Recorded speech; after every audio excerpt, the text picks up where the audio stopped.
بسم اللہ الرحمن الرحیم۔ ان مردوں کو غوث آدم نہ سمجھ، جو اپنے کپڑے نہ اتار سکے، جو اپنا طہارت نہ کر سکے، جو اپنا غسل نہ کر سکے، جو بیوی روتی کو چپ نہ کرا سکے، جو روتے بچوں کو چپ نہ کروا سکے، ارے جو خود چل کر قبرستان نہ جا سکے، جو قبر کی مٹی میں اتر نہ سکے، جو اپنی قبر پہ مٹی ڈال نہ سکے، اتنے مجبور تھے کہ لوگوں کے کندھوں کے سوار ہو کر گئے تھے۔ وہ قبر میں داخل ہونے کے بعد سب سے بڑے مددگار کیسے بن گئے؟ غوث آدم کا معنی کیا ہے؟ سب سے بڑا مددگار۔ اور دھرتی پہ لوگوں سن لو، کائنات میں سب سے بڑا مددگار صرف ایک ہے، اور وہ نہیں ہے جو مر کے مٹی میں دفن ہو جائے، وہ ہے جو سب کو مارتا ہے، اسے موت۔ تم کہتے ہو ہمارا بابا انڈیا کا غریب نواز ہے، ارے اللہ کی قسم کائنات میں غریب نواز دو نہیں ہے، غریب نواز ایک ہے۔ اگر تمہارا یہ بابا غریب نواز ہے تو اللہ کو کیا کہو گے؟ ہم کہتے ہیں اللہ غریب نواز ہے۔ کیسے؟ دلیل مانگو ہم سے۔ وہ مالی کہتا ہے انتم الفقراء، تم سارے غریب ہو، تم سارے فقیر ہو، تم سارے منگتے ہو۔ نبی، ولی، علی، غوث، قطب جو تم نے بنا رکھے ہیں، اپنے بزرگوں کو نام دے رکھے ہیں غوث و قطب کے، سنو یہ سب اللہ کے در کے فقیر ہے، سوالی ہے، منگتے ہیں۔ غوث آدم غریب النواز، بندہ نواز، بندہ پرور، داتا اپنے عرش پہ ہے، وہ دھرتی میں دفن نہیں ہوا۔ تم کہتے ہو ہمارے بابا جی چھڑا لیں گے، اور یہاں محمد کریم صلی اللہ علیہ وسلم لخت جگر فاطمہ سے کہتے ہیں بنتی فاطمہ، بیٹی عمل کرنا، لا اغنی عنک من اللہ شیئا۔ فاطمہ اگر رب نے پکڑ لیا تو محمد کی لخت جگر ہونے کی وجہ سے چھٹکارا نہ ہوگا۔ عمل کرنا، اگر اللہ نے پکڑ لیا میرا بابا تجھے چھڑا نہ سکوں گا۔ یہ وہ راستہ ہے شرک کا جس پہ چل کے آج لوگوں نے گارنٹی دے دی لوگوں کو کہ جاؤ ہماری جماعتوں میں آ جاؤ، ہمارے سلسلوں میں آ جاؤ، ہماری پیری فقیری پہ آ جاؤ، ہمارا دم بھرتے رہو، نذرانے سالانے چندے ہمیں دیتے رہو، جو مرضی کرتے رہو، ہمارے پیر صاحب نے تمہیں بخشوا لینا ہے۔ تمہارے سارے پیر اکٹھے ہو جائیں تو محمد کے ایک صحابی کے برابر ہو سکتے صلی اللہ علیہ وسلم۔ تم تو کہتے ہو یہ جنت میں لے جائیں گے، یہ خود جنت میں جائیں گے یا نہیں جائیں گے اس کی ان کے پاس کوئی گارنٹی؟ یہ جنت میں جائیں گے یا نہیں؟ جس امام کو ہم مانتے ہیں، جس امام کو ہم مانتے ہیں، جس کو ہم نے امام اعظم کہا، قائد اعظم کہا، رہبر اعظم کہا، اللہ کی قسم اس کی گارنٹی ہے جب تک محمد دروازہ نہ کھلوائے جنت کا دروازہ کوئی اور کھلوا نہیں سکتا۔ جب تک میرے آقا جنت میں نہ جائیں کوئی اور نبی جا نہیں سکتے۔ جب تک مصطفیٰ کی امت نہ جائے کسی نبی کی امت جا سکتی صلی اللہ علیہ وسلم۔ یہ گارنٹی صرف اہل الحدیث کے پاس ہے، وہ جنت کھلوائے گا، جنت میں پہلا قدم محمد کا لگے گا صلی اللہ علیہ وسلم۔ تمہارے امام جائیں گے یا نہیں جائیں گے اس پہ کوئی ثبوت اور گارنٹی موجود؟ میں نے کہا تھا تمہارے سارے پیر مل کے میرے نبی کے کسی صحابی کے قدموں کے برابر نہیں ہو سکتے۔ آؤ میں تمہیں سناتا ہوں۔ جہاد کا میدان ہے، تیر لگتا ہے، نیزہ لگتا ہے، نوجوان تڑپ کے شہید ہو جاتا ہے، صحابہ کہتے ہیں ہنی لہ الجنہ، اس کو جنت مبارک۔ جاؤ اس مولوی صاحب کو سناؤ جو قوم کو گمراہ کرنے کے لیے، اپنے فرقہ پرستی کے بت کو پوجنے کے لیے، اپنی جماعت کے چندے بڑھانے کے لیے، مریدوں کی تعداد میں اضافہ کرنے کے لیے جھوٹ بول رہا ہے کہ ہمارے باپے چھڑا لیں گے، ہمارے باپے جنت میں لے جائیں گے۔ یہ صحابی رسول ہے، میدان جہاد ہے، مصطفیٰ کا خادم ہے، مصطفیٰ کا صحابی ہے صلی اللہ علیہ وسلم۔ نیزہ لگا، فوت ہو گئے، ساتھی نے کہا اس کو جنت مبارک ہو۔ پیارے نبی نے فرمایا، پیارے حبیب نے فرمایا، پیارے مصطفیٰ نے فرمایا، امام کائنات نے فرمایا، محمد الرسول اللہ نے فرمایا صلی اللہ علیہ وسلم کلا والذی نفس محمد بیدی، اللہ کی قسم ہرگز نہیں، اس رب کی قسم جس کے ہاتھ میں محمد کی جان ہے، اس رب کی قسم جس کے ہاتھ میں محمد کی جان ہے، تمہارے اس ساتھی نے خیبر کے مال غنیمت میں سے ایک چادر چوری کر لی تھی، وہ چادر آگ بن کے اس کو لپیٹ چکی ہے۔ کون جنت میں جائے گا کون نہیں؟ تمہارے پاس اس کی دلیل نہیں۔ جنت وہ جائے گا جس کے بارے میں اللہ کہہ دے، جس کے بارے میں محمد بتا دے صلی اللہ علیہ وسلم. باقی حسن ظن کیا جا سکتا ہے کہ انشاءاللہ یہ جنت میں جائے گا اگر مواحد ہوگا، اور اگر مشرک ہوا تو اس کے لیے حسن ظن بھی ہو سکتا. پھر نماز پڑھے، پھر روزے رکھے، پھر حج کرے، پھر جہاد کرے، پھر صدقہ دے، پھر یتیم کی کفالت کرے، پھر مسجد بنائے، مدرسے بنائے، جو بھی ثواب کرو گے بنیاد لا الہ الا اللہ پر ہے، بلڈنگ لا الہ الا اللہ پر کھڑی ہے. اللہ کی قسم اس کو کوئی گرا نہیں سکتا. یہ حدیث درس دے رہی ہے عذاب سے بچنا ہے، جہنم کی آگ سے بچنا ہے، قیامت کے عذاب سے بچنا ہے، حشر کی پکڑ سے بچنا ہے. تو راستہ صرف ایک ہے، اللہ کو پہچان لیجئے، لا الہ الا اللہ کے فہم کو حاصل کر لیجئے. اللہ کے عذاب سے نہ دولت بچا سکتی ہے، نہ شہرت بچا سکتی ہے، نہ رشتے بچا سکتے ہیں، نہ پیر و فقیر بچا سکتے ہیں. لوگوں نے تو دعوے کر لیے، حصے گھڑ لیے. کہتے ہیں ایک مرید صاحب دفن ہوئے، دو فرشتے آگے، اس نے کہا من ربک؟ پیر صاحب نے کہا اسلامی طریقہ تو یہ ہے کہ جب آؤ تو پہلے السلام علیکم کہا جاتا ہے. تم کہاں کے فرشتے ہو جنہیں اسلام کا راستہ ہی نہیں آتا؟ انہوں نے کہا السلام علیکم کا ہاتھ بھی ملاؤ. ہاتھ ملایا تو پیر صاحب نے ہاتھ پکڑ لیا. کہا اچھا یہ بتاؤ، جب اللہ نے کہا تھا میں انسان پیدا کرنے لگا ہوں تو تم نے کیوں کہا تھا یہ فساد کریں گے؟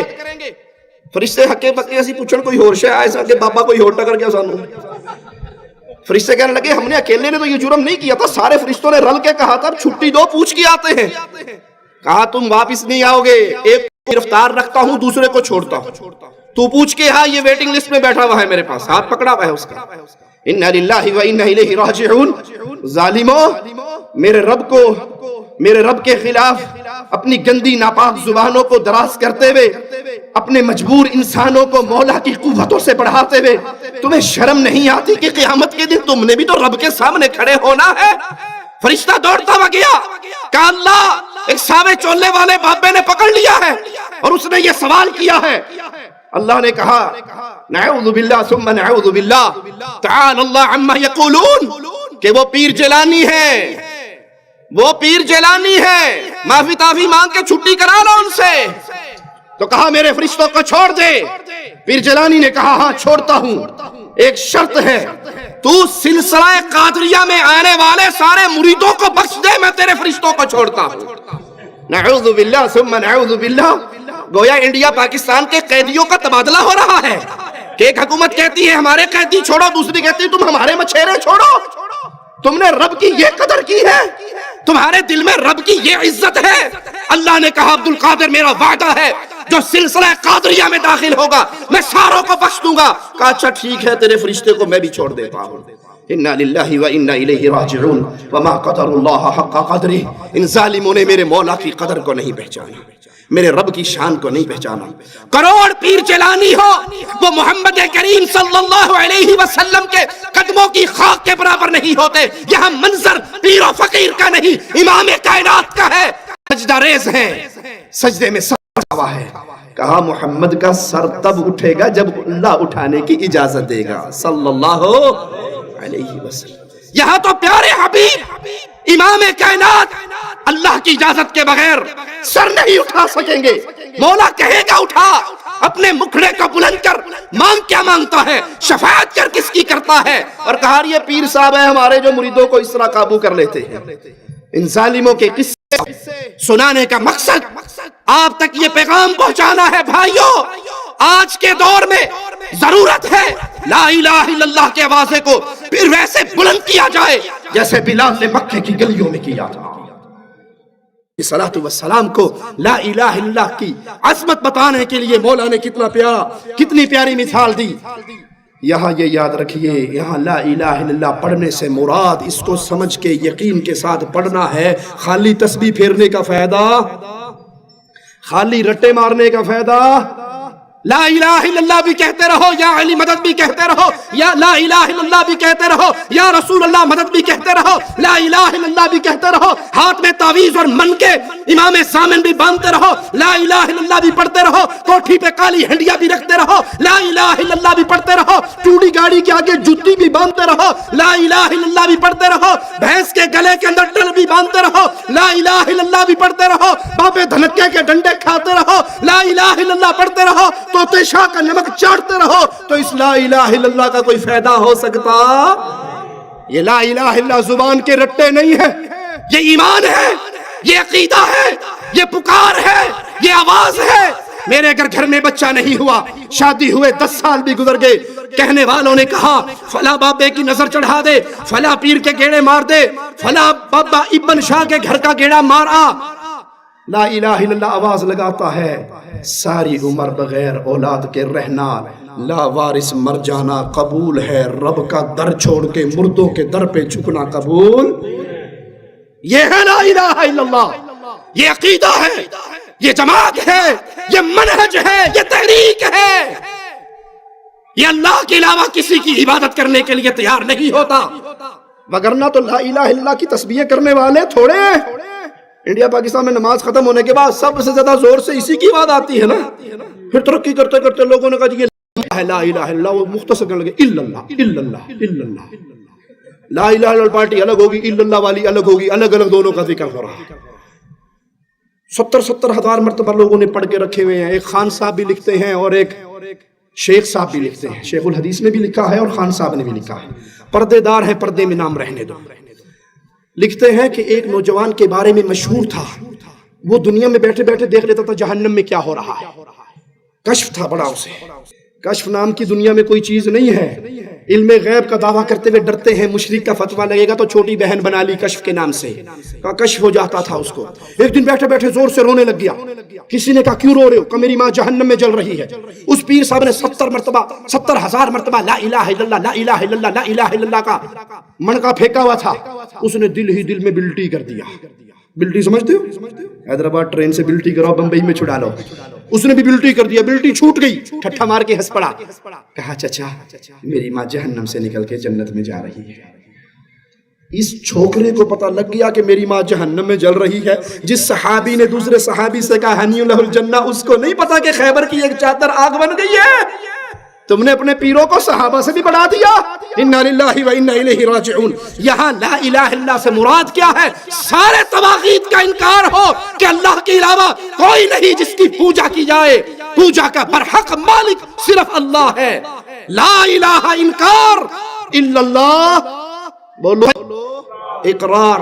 لوگ کہتے ہیں جی ہاتھوں ہوڑا رکھیا کرو، گفتگو حکمت سے کیا کریں، نرم با کہا کریں۔ ارے ہمیں ہمارے کلمے نے ہمیں ہولا ہاتھ رکھنا نہیں بتایا، پہلے کلمے نے تلوار چلائی، لا الہ۔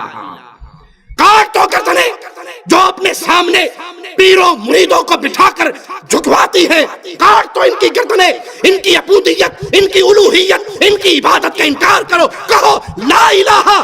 کوئی مردہ داتا نہیں، کوئی مردہ غریب نواز نہیں، کوئی حکومتیں نہیں بانٹتا، کوئی نہیں جس کے بارے میں کہا جائے شہباز کرے پرواز جانے راز دلاں دے۔ ہمارا شہباز پرواز کرتا ہے، دلوں کے راز جانتا ہے۔ اس کے مزار پہ اس کی زیارت کے لیے جانے والی بس الٹی ہوتی ہے، 200 بندے مر جاتے ہیں، سوتا ہی رہ جاتا ہے، اس کو نہیں پتا مریدوں کا بیڑا غرق ہو گیا۔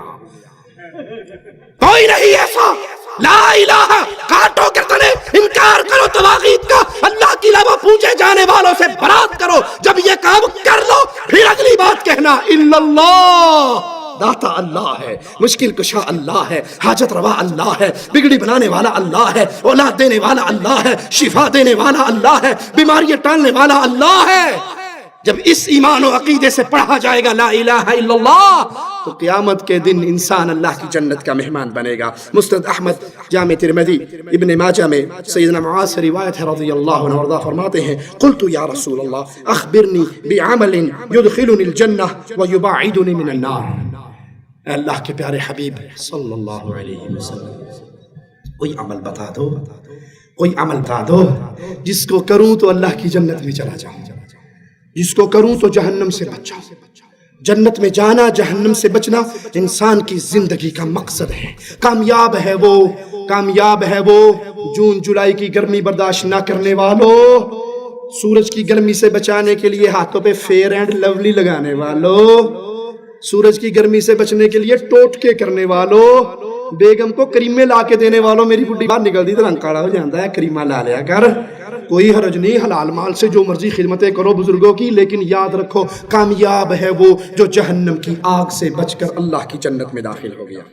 یا رسول اللہ صلی اللہ علیہ وسلم، کوئی عمل بتا دیجئے جس کو کرنے پر میں اللہ کی جنت میں چلا جاؤں اور جہنم کی آگ سے بچ جاؤں۔ پیارے حبیب محمد کریم صلی اللہ علیہ وسلم عمل بتا رہے ہیں، اللہ کے لیے توجہ میری طرف کیجئے، عمل بتایا جا رہا ہے، وہ عمل یتیم کی کفالت سے پہلے ہے، وہ مسجد کے بنانے سے پہلے ہے، وہ مدرسے آباد کرنے سے پہلے ہے، وہ عمل ساری نیکیوں سے پہلے بنیاد کے اندر وہ عمل ہے، اور وہ عمل کیا ہے؟ تعبد اللہ لا تشرک بہ شیئا، پہلے تو یہ ایمان رکھ، پہلے تو یہ عقیدہ رکھ، پہلے تو اپنے عمل سے یہ ثابت کر، عبادت جب بھی کرے گا اللہ کی کرے گا، سجدے ہوں گے تو اللہ کے لیے، رکوع ہوں گے تو اللہ کے لیے، طواف ہوگا تو اللہ کے لیے، نظر ہوگی تو اللہ کے لیے، نیاز ہوگی تو اللہ کے لیے، قربانیاں ہوں گی تو اللہ کے لیے، امیدیں لگاؤ گے تو اللہ پر، بھروسے کرو گے تو اللہ پر، محبت ہوگی تو اللہ کی، خوف ہوگا تو اللہ کا، ہر قسم کی عبادت میں تو اللہ کو تنہا رکھے گا، اس کا پارٹنر کسی اور کو نہیں بنائے گا۔ خوف اللہ کا، ایسا خوف کہ اللہ جب چاہے جہاں چاہے جس کو چاہے جیسے چاہے پکڑ سکتا ہے۔ یہ وہ جملے ہیں میں ہر کلمہ پڑھنے والے بھائی سے کہوں گا، تعصب کی اینک کو اتاریے، مسلکوں کے بتوں کو توڑیے، محمد کے اگر کلمہ کو امتی ہونے کے دعوے دار ہو، رب کے آوازے پہ کان دھریے۔ میرا مولا فرما رہا ہے، اے آدم کے بیٹے، اگر تو زمین بھر کے گناہوں کی میرے پاس لائے ایک شرط کے ساتھ، ثم لقیتنی لا تشرک بی شیئا، اے میرے بندے تیرے زمین گناہوں کی بھری ہوئی ہو، اس میں شرک کا گناہ نہ ہو، میں اتنی زمین رحمتوں کی بھر کے لاؤں گا، ساری معاف کر کے تجھے جنت عطا کر دوں گا۔ اس میں کون سا گناہ نہ ہو؟ کون سا گناہ نہ ہو؟ شرک کو تو وہ ابھی انہوں نے ہوا بنا لیا، ہوا نہیں بنایا، یہ مالک ڈرا رہا ہے۔ زنا معاف ہو سکتا ہے، چوری معاف ہو سکتی ہے، قتل معاف ہو سکتا ہے، دنیا کے سارے گناہ معاف ہو سکتے ہیں، یا علی مدد معاف نہیں ہو سکتا، یا رسول اللہ مدد معاف نہیں ہو سکتا، یا حسین مدد معاف نہیں ہو سکتا، یا فاطمہ مدد معاف نہیں ہو سکتا، اللہ کے علاوہ کسی اور کو سجدے، رکوع، طواف، نظر، ذبح، قربانی معاف نہیں ہو سکتے۔ اس کے علاوہ اللہ جو چاہے گا معاف۔ اللہ کے لیے اعلی مثال سمجھانے کے لیے عرض کرتا ہوں، انسان اپنی بیوی کی ساری غلطیاں معاف کر دیتا ہے نا، کبھی روٹی نہ پکائے تو معاف کر دو گے جی، نمک تیز ہو جائے، مرچ تیز ہو جائے معاف، استری کپڑے نہ کر سکے معاف۔ یہ الگ بات ہے آج کل سارا کام بازار سے ہوتا ہے بھی، یہ کرتی نہیں، میں ویسے مثال دے کے سمجھا رہا ہوں، معاف کر دو گے۔ اور اگر وہ آپ کی عزت میں کسی اور کو آپ کے بستر کا شریک بنا دے تو یہ معاف، بولو یہ معافی۔ کوئی خان کا بچہ ہوگا تو برسٹ مار دے گا، ماڑا یہ کیا کیا ہے، گولی مارے گا، مکہ نہیں مارے گا، باقی کوئی لتر پترول کر کے اس کو طلاق دے دیں گے، لیکن غیرت والے یہ بغیرتی برداشت کرتے ہیں۔ آپ نے بیوی کو پیدا کیا ہے، آپ نے اس کو رزق دیا ہے، اس مالک کے بارے میں کیوں نہیں سوچتے جس نے پانی کے گندے قطرے سے تیری تصویر تیرے ماں کے رحم میں بنائی تھی، تجھے ماں کے پیٹ میں پالا تھا، 3 پردوں کے تیری خوراک کا بندوبست کیا تھا، جب تو 9 مہینے کا بار ہو گیا تھا تجھے پنجتن پاک نے مل کے باہر نکالا تھا۔ بولو غریب نواز آئے تھے فلائٹ پکڑ کے تیری ماں کے پیٹ سے نکالنے کے لیے، تجھے تیری ماں کی چھاتیوں پہ دودھ پیر جلانی نے جاری کیا تھا، تجھے چوسنے کا طریقہ ملنگوں نے سکھایا تھا، اور میری رب کی غیرت کو بھولا کر ڈھیریوں پہ گرنے والوں، میرا مولا کہتا ہے زمین تیری گناہوں سے بھری ہوئی ہو اور ایک گناہ اس میں نہ ہو، تو نے میرے ساتھ کسی کو شریک نہ بنایا ہو، ساری زمین کو میں رحمتوں سے بھر کے تجھے عطا کر کے جنت کا وارث بنا دوں گا، ولا ابالی، مجھے پرواہ بھی نہیں ہوگا۔ اس حدیث سے ثابت ہوا گناہوں کی بخشش کی امید اسی صورت میں ہو سکتی ہے جب گناہگار ہو مشرک، گناہگار ہو لیکن مشرک نہ ہو۔ حافظ ابن رجب رحمہ اللہ اس حدیث کی شرح میں فرماتے ہیں حصول مغفرت کے 3 اسباب ہیں، پر امید ہو کر پختہ یقین کے ساتھ دعا کی جائے، پر امید ہو کر پختہ یقین کے ساتھ دعا کس سے؟ بولو اللہ سے دعا کون کرے گا؟ جو موحد ہوگا، مشرک تو کہے گا واسطہ ہی پنجتن پاک دا، وہ تو اللہ کی طرف آئے گا نہیں، وہ کہتا ہے اللہ سنتا نہیں۔ پر امید ہو کر یقین کے ساتھ اللہ سے مانگا جائے، اللہ کے سامنے پشیمان ہو کر گناہوں کا اعتراف کر کے اپنے گناہوں پہ معافی کا سوال کیا جائے۔ اور تیسرا سبب حصول مغفرت کا سب سے بڑا سبب وہ توحید ہے۔ جس شخص سے یہ سبب فوت ہو گیا وہ جنت میں جا سکتا۔ سب سے بڑا سبب یہ ہے کہ وہ اللہ کی فیصلوں کو ماننے والا، دل و جان سے لا الہ الا اللہ کو سمجھ کر اپنی زندگی اس کے مطابق گزارنے والا۔ جب اس طرح کا نوجوان آئے گا، جب اس طرح کا انسان اللہ کے سامنے پیش ہوگا تو اللہ مالک اس کے گناہوں کو معاف فرما دے گا۔ مسند احمد میں سیدنا ابو ایوب انصاری رضی اللہ عنہ سے روایت ہے۔